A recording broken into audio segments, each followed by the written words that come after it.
Welcome to Sandwiches of History, where I make sandwiches from old recipe books and plus them up for the modern palate if they have potential.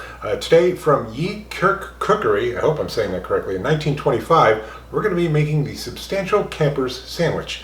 Kirke Cookerie is apparently from First United Methodist Church Women's Union in Evanston, Illinois. And I can't tell if it's a substantial sandwich for a camper or a sandwich for a substantial camper, but either way, let's make it. So the base recipe calls for canned salmon to be chopped up and then put into the sandwich, but it says later on I can add mayonnaise to the salmon, so I am going to do that because I think it'd be pretty dry without it. Okay, to make our sandwich, we put on a layer of tomatoes, salt, and yes, it calls for salt. Our salmon mixture. By the way, it did not say how much on any of this. No quantities given. And then we put the second slice of bread on, and yes, I cut a piece of bread in half so that I would get 1/4-inch thick slices of bread. You might be wondering, how do you do that? Very sharp Mercer bread knife. Okay, let's give this Substantial Camper's Sandwich a go.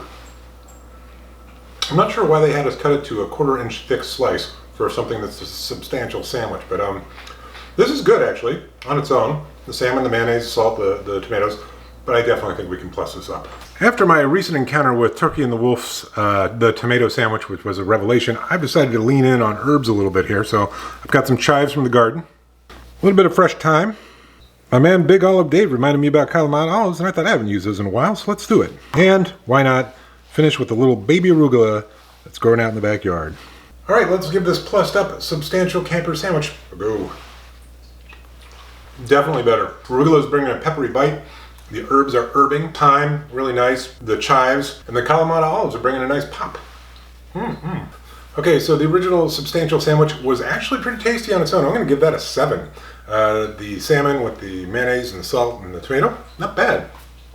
Adding the thyme, the chives, the Kalamata olives, and the baby arugula, man, that's a good 9.5. The only thing that keeps that from being a 10 is the thinness of the bread. I feel like it's going to fall apart at any second.